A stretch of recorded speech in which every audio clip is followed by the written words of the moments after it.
let's get to it. You're not here for us. We understand. We just talked for 4 hours on the radio. Let's bring him out here. The pride and joy of Detroit, Mr. Jack White.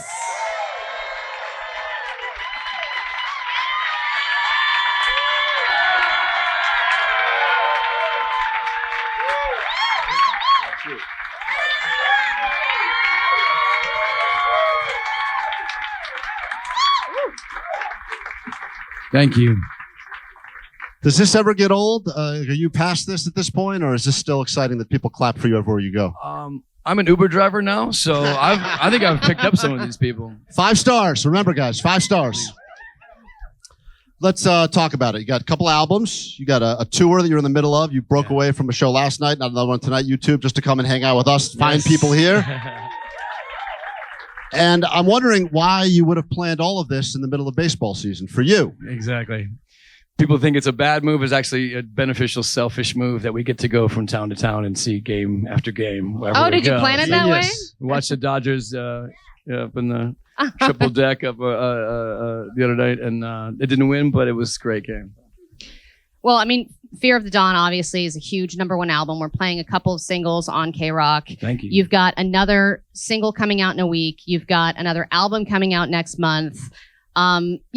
We got a chance to get a little sneak peek of the album that's coming out next month, and it is, I mean, amazing, but polar opposite of your new album. Yeah. So was that intentional? I mean, obviously with you, I feel like everything's intentional. And where did the idea come from of having 2 albums that are so different?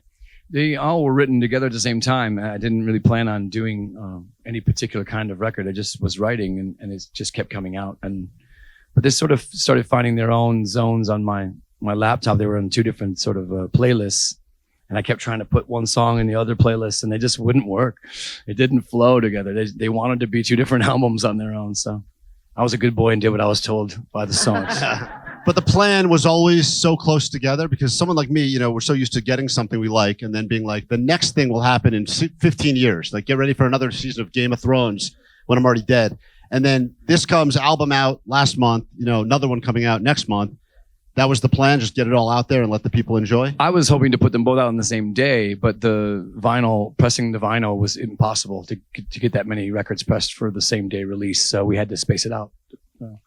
That's how it goes. Even if you own your own pressing plant, you still have to do that. Yeah, that's how bad the demand is. You don't get to skip the line? That's crazy. Not really, no. The demand is insane right now. It's like 8 to 10 months for a record. So it's exploded and beyond belief, and it's incredible. It's a good problem to have. You've been touring. You've been very busy, and at your shows, last night, tonight, and here, no cell phone policy. You yourself had a no cell phone policy. Did you finally get a cell phone, or do you still not have one? Not yet, but my days are numbered, I think. Yeah, I was looking at it too, because I'm looking at your Instagram. Can't order a coffee at a restaurant anymore. Right. I was like, scan and just get a coffee. So that's it. You're going to finally break today. If any of you have your cell phone out, we will smash it. Allie's just had a baby. She's going to smash it with a pregnancy foot. Yeah. Going to smash your cell phone. Still very swollen. This is very exciting. It's a show. Legally, we've all agreed that we will keep what happens here. And I think it's great because you're letting us all share in a moment together that we're not concerned about uploading and posting, right? We get to be in this moment together, which is kind of a movement now that you've been kind of spearheading for a while. Yeah, it's no hate really about cell phones or anything. It's just the idea of just being able to everyone can bond together in a different way. We find so many people afterwards saying, it was amazing because between bands, I turned to a stranger next to me and I started talking about a band I liked, and he mentioned an album that they made. And here I was talking about music again with a stranger, just like we used to do at shows. And I was like, well, that's perfect. That's great. I'm glad people are having those experiences. It's great. Sounds like you are too. We need more of those, especially now. But on the real level, if you don't know where you're going, how do you get directions? Are you still printing out MapQuest? How'd you get here today? That's what we want to know. How did you get here? We expected you weren't going to be here. We were shocked. I'm not the dad at Home Depot who's afraid to ask for help. I want to know where are the saw blades at. Is it aisle 12 or something? I'll definitely Jack ask White for just help. asked where Wiener Schnitzel is. That's weird. So the new album, which we just had a chance to sneak peek listen to, Entering Heaven Alive, as we mentioned, it's totally different sound, and it's. I would argue, when early on listening to you, it seemed like it was perfectly imperfect. The music was had just a dirty sound to it, which felt, awesome, but also felt like there was no such thing as a song that was ever perfect. Do you think you've had a perfect song ever, or do you think it's not perfect on purpose? That's a great question. You sort of you start aiming for something, an idea in your head, and these things are flowing through you and other musicians in the room, and you just have to know when to stop attempting to get there. I mean, at some point, you just have to just say, okay, that's enough. We can keep going and keep going and keep going with this. You could also literally never stop working on a painting and painting. You could just keep painting over and over again.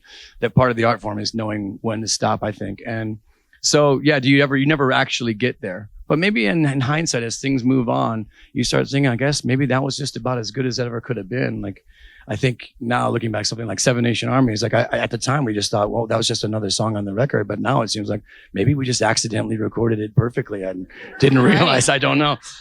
Well, and is it tough to know when to stop when you're doing more on your own? Like, Fear of the Dawn, didn't you do all the instruments on your own? Like, yeah. Do you ever feel like you get in your head when you're in your own space versus collaborating? I like it better with other musicians. It's different things will happen. You start trying to feed off of one another, impress one another, top one another sometimes. And you get to different places you wouldn't normally be. When you're by yourself, it's a little bit kind of lonely and it doesn't have the same grooves. But sometimes you can get it exactly the way you intended, which is nice at times.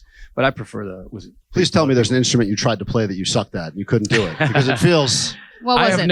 I've sworn to never play the harmonica. I've never. Why? I've never tried to play. I wanted to. There's a thing about. I don't know if you know. There's an idea about like maybe Persian rugs. Maybe that you leave one thread undone on purpose to leave it imperfect. I wanted to leave one instrument that I just knew would never touch. Anyone have a harmonica on them right now? Let's change this. Come on. Well, and you've talked about putting yourself in different headspaces when you write. Like, I heard that you fasted. In order to, you fasted and then tried to write when you were fasting? Like, have you done other ones where you're like, all right, I'm so full, I'm going to now write a song? Or like, I haven't showered in a week. What can I come up with now? Like, yeah. We have a new rule on tour. We try not to eat after like 4:00 now anymore because it's just a bad idea. Everyone just kind of wants to go to sleep, and then we have to play an hour later. So yeah, just different. I've always tried to push myself into different scenarios, different tricks to make myself think in a different way. And attack things in a different way. That was one of them. Was just sort of hunger and fasting and what your body does. Make it? I did. One example is when we did. I was on Saturday Night Live a couple of years ago.